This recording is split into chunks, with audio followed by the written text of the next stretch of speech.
Beirut, minutes after news broke of a coup against Turkish President Recep Tayyip Erdogan, government-held areas in Syria broke out in celebratory gunfire, heralding what they believed was the removal of the leader they blamed for fueling their country's 5-year civil war.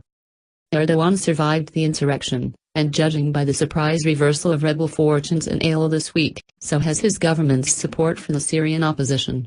But Turkey, post-coup, is realigning, and as tensions with the West soar, Erdogan has shown a desire to mend fences with Russia, a key ally of Syrian President Bashar Assad.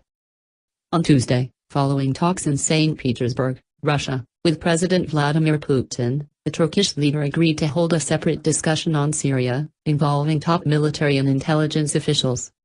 The meeting, Erdogan's first trip abroad following the July 15 failed coup attempt, comes amid boiling tensions over the contested northern city of Aleppo near the Turkish border, with both nations supporting opposing sides. Here is a look at the Turkish involvement in Syria and how Turkey's latest post-coup realignment may play out. History of relations. Erdogan was among the first world leaders to demand Assad step down, calling him a murderous butcher after his forces opened fire on demonstrators months after protests against him erupted in 2011. It was a dramatic shift in relations between the two leaders, who had developed close personal ties and overseen the dramatic rapprochement between their two countries after they nearly went to war in the late 1990s over Syria's hosting of the main Kurdish leader, Abdullah Öcalan.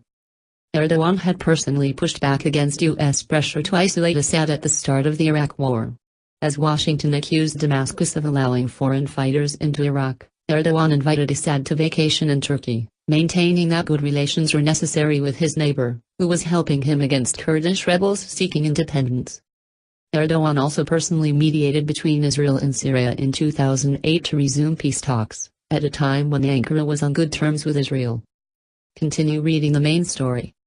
Erdogan, whose Justice and Development Party has roots in Turkey's Islamic movement, is a strong backer of the Muslim Brotherhood, a global Islamic group that played an important role in the uprisings in Egypt and Syria, starting in 2011.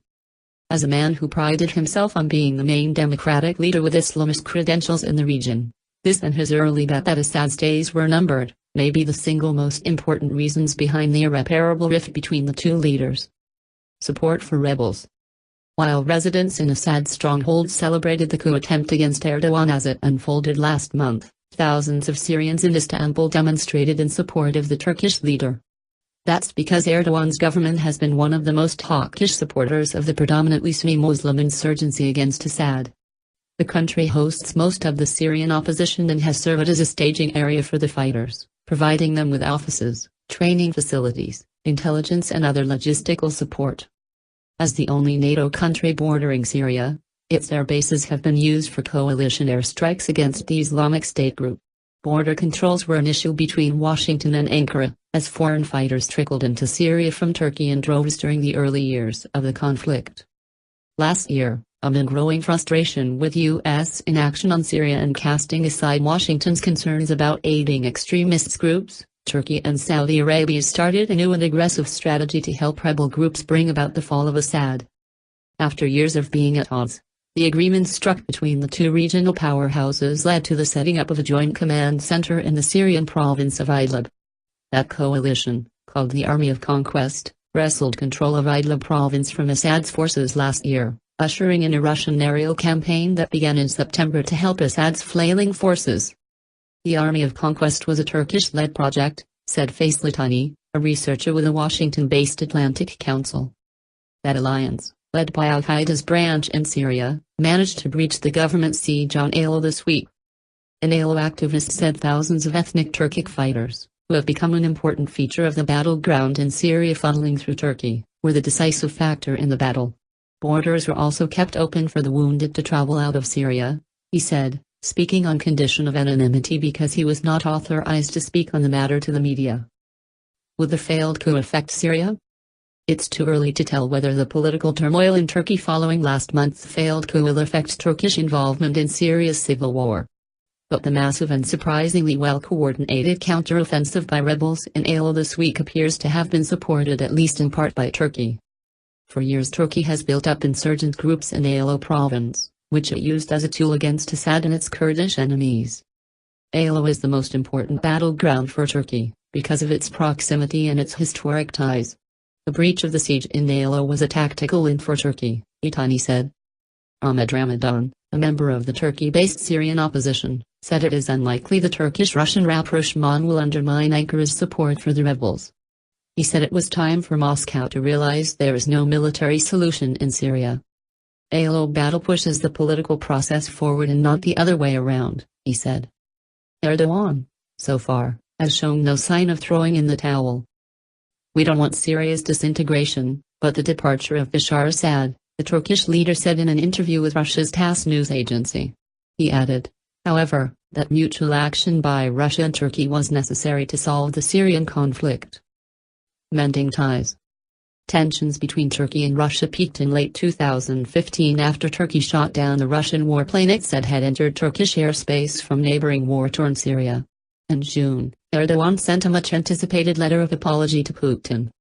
Sinan Ulcan, a former Turkish diplomat and visiting scholar at Carnegie Europe, said the issue of Syria is the most difficult topic facing the two leaders as they met Tuesday, and mending ties is unlikely to cause dramatic changes in Ankara's policies toward Syria given its large investment and public support for the Syrian opposition over the years. Still, Turkey has had to downscale its ambitions in Syria amid lack of enthusiasm from the international community for regime change, Ulcan said. That may make Turkey more willing to push opposition groups it has influence over, on the political track, he said. That is something Turkey and Russia could agree on, he said. Syria and its allies have blamed Turkey and Saudi Arabia for the failure of previous rounds of talks to try to end Syria's civil war, by backing opposition demands for Assad's removal. For that reason, the latest rebel gains in Aleppo battle are significant for Turkey as well as the opposition. While the opposition demonstrated its military abilities, Turkey demonstrates to the international community that it has something to bring to the table, Ulcan said. Al-Qaeda on the rise. The breach of the siege in Aleppo was a tactical win for Turkey and its allies, Saudi Arabia and Qatar, in which the rebranded Al-Qaeda played an important role.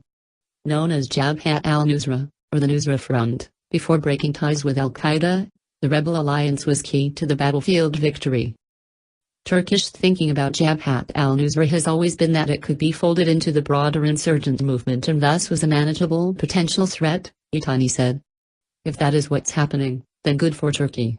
But the group has a longer-term goal in mind, to dominate the insurgency. It would not be in Turkey's interest at all to have al-Qaeda controlling northern Syria, he said.